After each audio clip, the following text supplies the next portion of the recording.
আমি কি? খোদার কসম হাদিসে আছে, নাফরমান পাপীকে যখন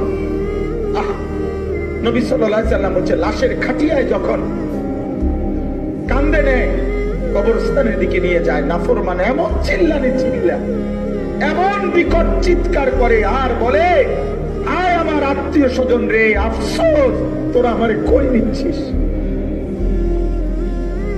কই নিচ্ছিস, ইয়া ওয়াইলাহা, হায় আমার আফসোস, আমারে নিচ্ছ কোথায় তোমরা, আমার ছেড়ে দাও, আমার ওই কবরে রাখো না, আমারে মাইরে লাইব। আমি আজরাইলরে দেখছি, আমারে মাইরে লাইব। আল্লাহ নবী সাল্লাল্লাহু আলাইহি সাল্লাম বলেন, এই সৃষ্টির সবাই এর চিৎকার শুনতে পায়, শুধুমাত্র মানুষ এবং জিন ব্যতীত। নবীজি বলছেন, কোন মানুষ যদি একবার শুনতো পাপীর শুধু লাশের খাটে যে চিৎকার দেয়, খোদার কসম নবী বলছেন,